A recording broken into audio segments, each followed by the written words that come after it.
J'en vois déjà qui voudraient alpaguer la péruvienne en haut à droite. Il ne s'agit pas d'alpaguer la péruvienne, il s'agit d'alpaguer l'alpaga. Saviez-vous qu'il y avait 3 500 000 alpagas au Pérou? Encadrés par plus ou moins 300 000 familles.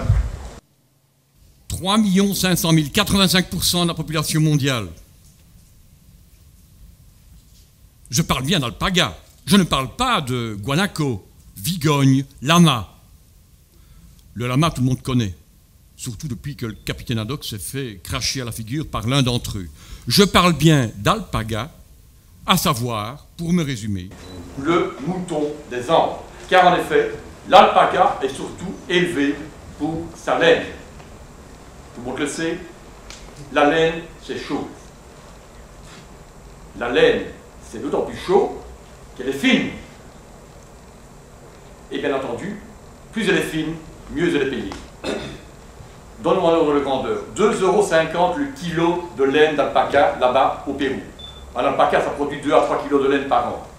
Cardée, filée, cette laine revient en Europe où elle est vendue 80 € du kilo. Cherchez l'erreur. Bref, l'objectif était bien entendu d'augmenter la qualité de cette laine d'alpaca, de valoriser la finesse. Et donc pour ce faire... C'est là que le projet est entré en route. Comment?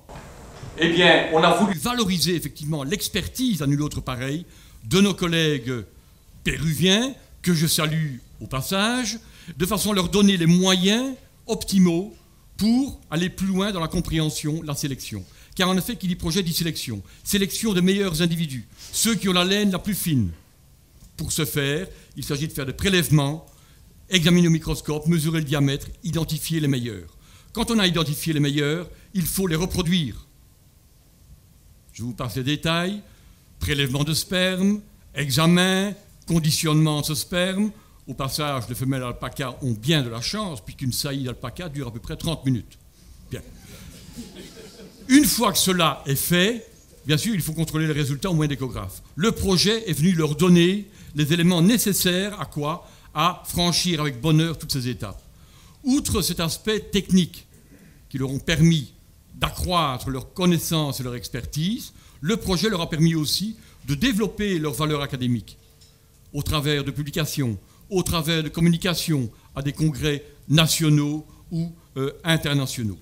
Bref, je crois que de cette coopération est née effectivement une concrétisation de quelque chose. Ce n'est pas terminé. Nous sommes repartis pour 4 ans avec des universités francophones partenaires du projet. Et le projet va s'intéresser au développement plus spécifique d'une zone, la région d'Okongate, et envisager de manière plus concrète les aspects socio-économiques de cette zone-là. Hasta luego.